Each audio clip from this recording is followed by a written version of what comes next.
Hello everybody. This week there's no lecture, but I did want to record a relatively short video to give you an idea of what's happening in repeated measures ANOVA. That's quite a complicated topic. It's a little bit harder to grasp what's really going on.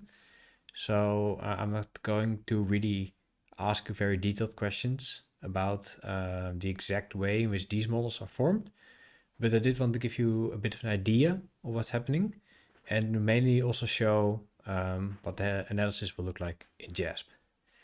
And we'll talk more about this in week 10, also when I talk about multi-level modeling, which is another way of doing this type of analysis, and some might argue even a better way. But the repeated measures and mixed design in ANOVA are also very commonly used, so that's why it's good to see them. And probably you'll use these if you have within person vectors in your empirical project. So last week we talked about a design like this, where we had a between person design. We have three conditions, and we have three types of animals: hamsters, cats, and dogs. But we could also do multiple conditions in the same subjects, which we would do if you have repeated measures. So they would measure one subject multiple times. So for example, here, have the same hamster. That is and doing the control condition, and the music condition, and the book condition. Right, and here I have the same cat. They're doing the control condition, the music condition, and the book condition. Right, so maybe we measure them 3 times, or first we do a baseline measurement of how they're feeling, then we let them listen to music, then we measure again how they're feeling, then we let them read a book, and we again measure how they're feeling. It's the same subject here, and each condition is applied to each of the subjects. In this design, we would have one between person vector still, which is animal, right? The hamster is still not a cat. And we would have one within person vector now, which is the condition. And you can think of all kinds of combinations of within and between person vectors like that. So in the independent vectors ANOVA, which is how you can call the vectorial ANOVA we've been discussing so far, in the independent vectors ANOVA, we had different groups of participants in each condition, right? But now we actually have the same participants in each condition if we have within person or repeated measures or within person vectors. Why would we do that? Now, a nice thing is that we need a lower sample size, right? So here I have only 3 animals, where here I have 9. So we need a lower sample size, and we actually have more power to detect effects because we can look at differences within person. So we can take control for individual differences. Right, so maybe hams are very happy, or maybe you have some subjects that are very happy, some subjects that are very not happy, and the increase in the experimental condition is very marginal, very small. We could detect that with the repeated measures design, but maybe not with the between person design. So that's nice, right? But there are also some downsides of having within person factors in your analysis. It is not always possible to have the same participants in each condition, right? So for example, I cannot really have both control and treatment and no treatment.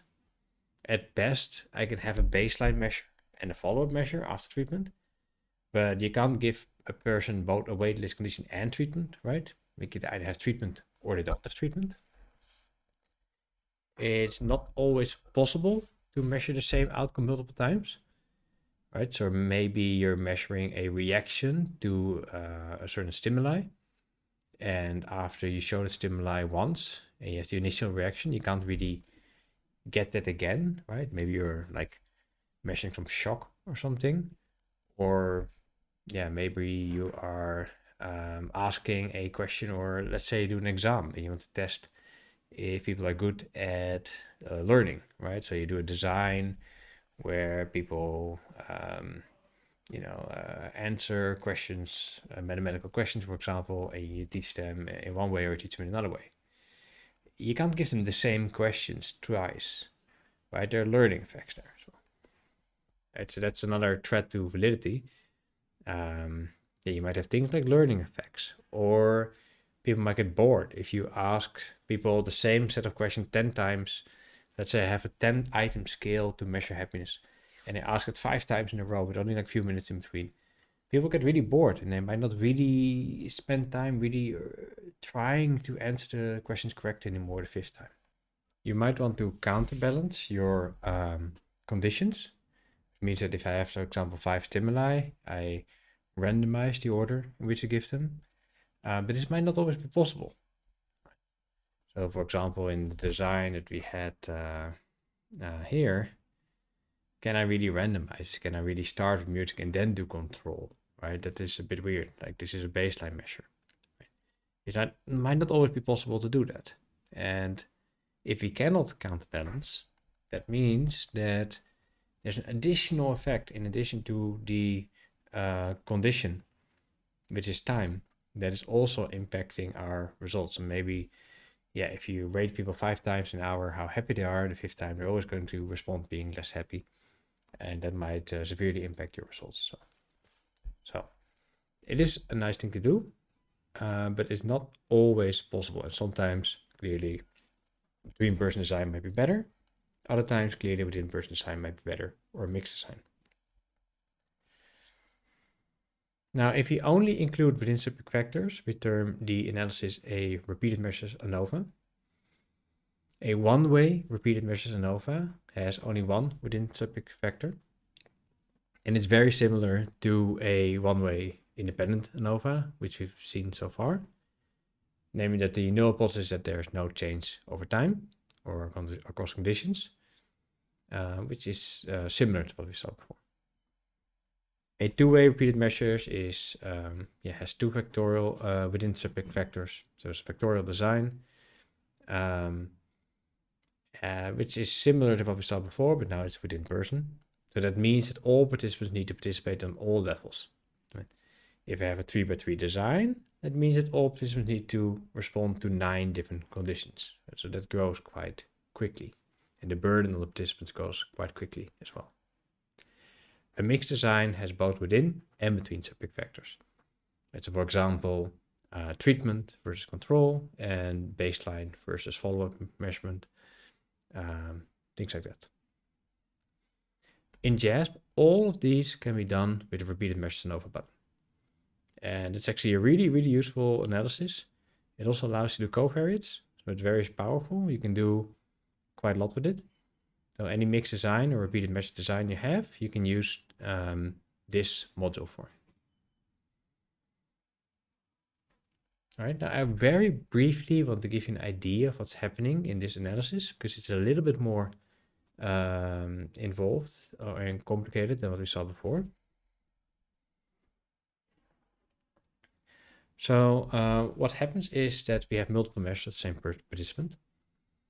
And to deal with that, what the repeated measures ANOVA or mixed ANOVA does is it separates within and between person variances. Within person relationships means variance of scores compared to their person-wise means, and between person means variances of the person-wise means themselves. So this means that we can get an average per person now. Right? We have multiple measurements, so we can measure per people like 5 times. We can average that to get insight in individual differences. So how does my average relate to someone else's average? That's the between person effect. I can also look at within person effects, which look more at deviation from this average. So what's the variance around my average? And that's the idea. Basically, what happens in repeated measures ANOVA is that we perform 2 separate analyses.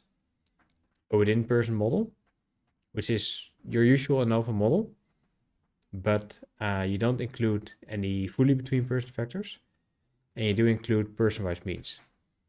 Now, you don't have to do that, the software will do it for you, but you can think of it like that, like a linear model, multiple regression model, where we have basically the subject also as a predictor.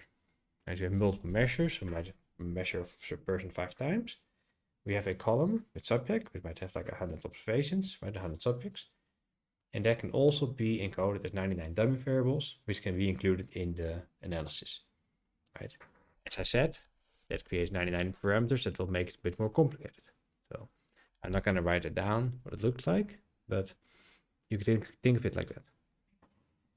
At the same time, we can also run a separate model where we use the means per person, the averages, as outcome variables. And we predict those from between person factors.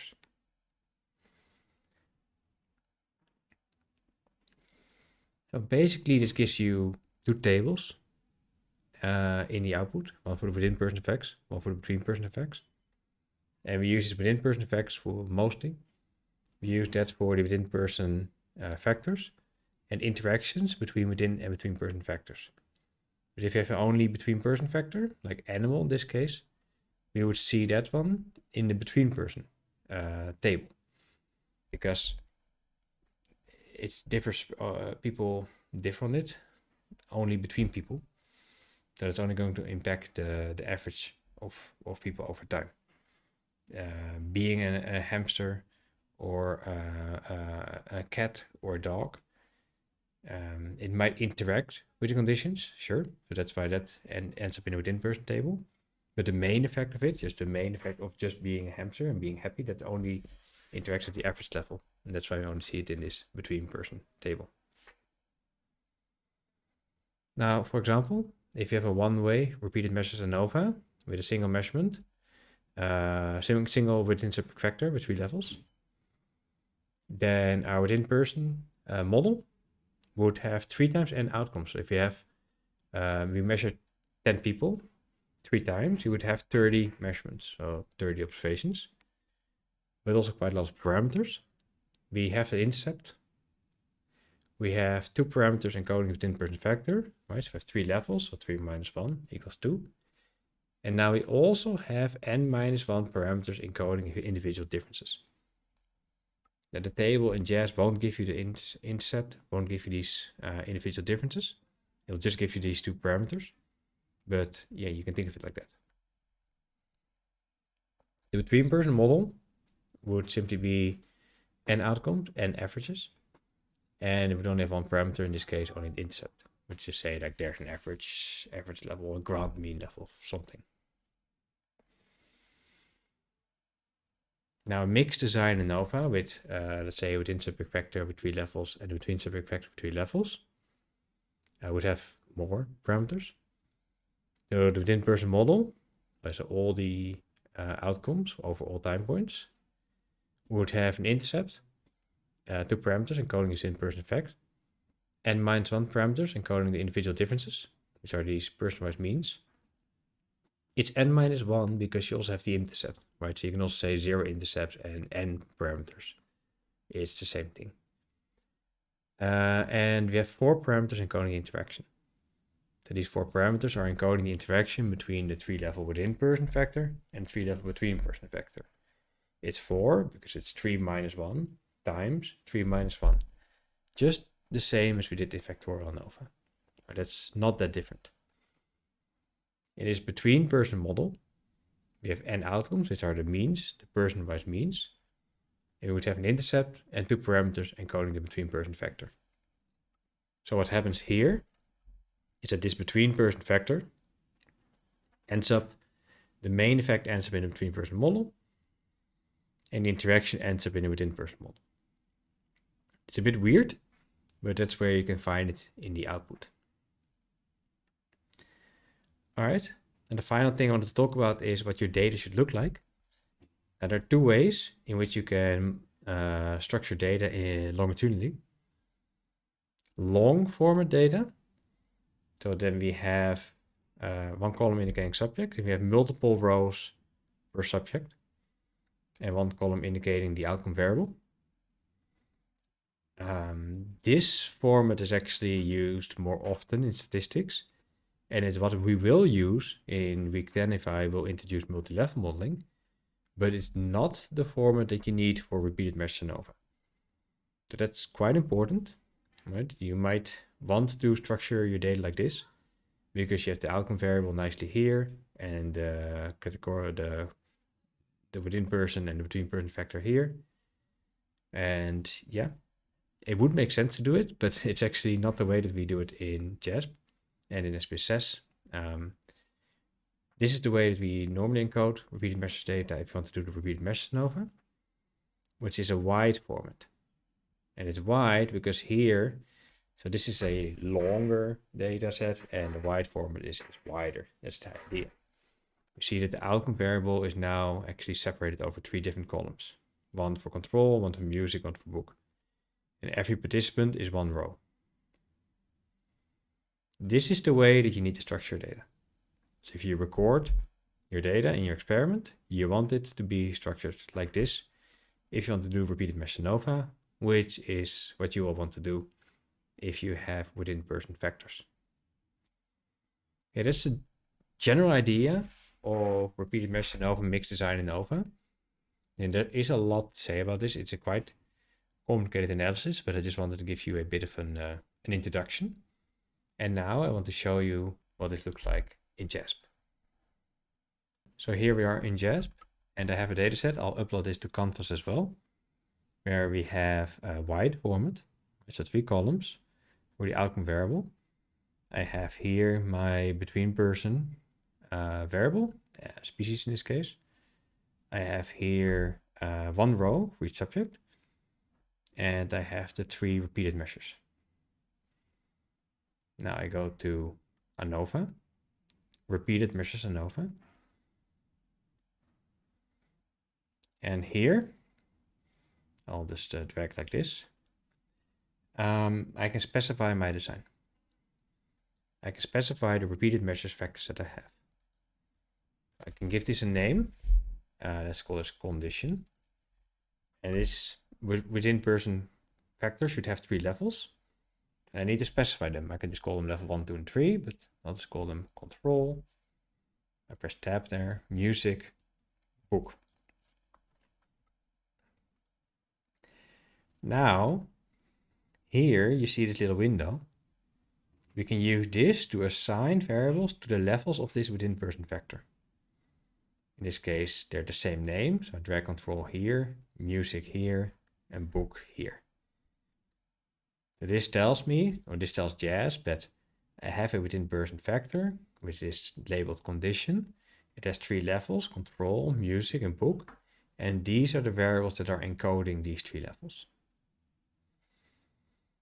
And now I get my output for my one-way ANOVA. I can add some effect sizes there. I get here this test on sphericity, which is an assumption. And I'll talk about assumptions in week 10. This is actually not it's a pretty important assumption and it's violated, so that might be a problem. For now, we'll ignore this, but I'll talk about this later in the course. So let's see what we see here. We have a within person table and a between person table. So in the between person table, what we're modeling is the averages per person. We observe 100. We only have 1 parameter, an intercept. So that's 5 degrees of freedom, residual degrees of freedom of 99. We ignore this here. It's not interesting. It becomes more interesting if we add between person vector. In a within person table, we have we're modeling 300 observations because so the sample size is 100, right? We're modeling 300 observations. We do that with 1 intercept and 99 parameters to model differences between the person means. Or you could say 100 parameters and no intercept. And then we have 2 that model the conditions. That's why we are left with 198. 300 minus 100 for each person mean, minus 2 for this effect on condition. And we get our typical F-test. The interpretation is the same. And in this case, there is no significant effect on condition. Now let's see what happens if I add animal. So now you see stuff happens, right? And we get some significant effects here.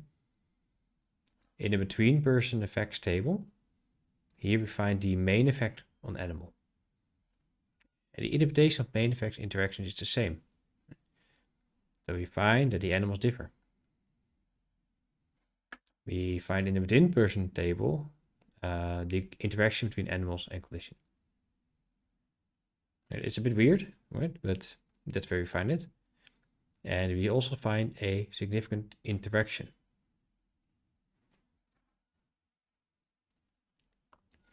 Now, most of these buttons here are the same as what you've seen before. So we can make, for example, descriptive plot.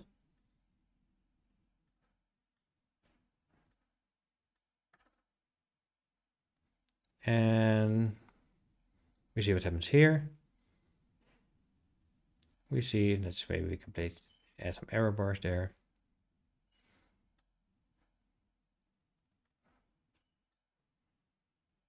Oh, those don't seem to work. Oh, they are, but they're very small. Like you see here, you see some error bars here. They're very small. And that's because we have 100 observations and repeated measures. So we have a very precise estimates here. I'll remove them. We see that the cats are, in this case, pretty happy. And the dogs, for some reason, the cats are getting less happy with the condition. I just simulated this data. So it's not actually realistic. But there is an effect here where also the dogs and the hamster seem to be getting more happy after the condition. So we see these lines not parallel, which is also leading to this interaction effect. Other things we can do is just the same things we can do before. Post hoc test, contrast. It's actually quite similar to factorial ANOVA. It is a factorial ANOVA. The only real difference is how we specify this within-person factor and where in the table do we find our effect. All right, that's it for this video lecture. Good luck with your empirical research project, and I'll see you all in class.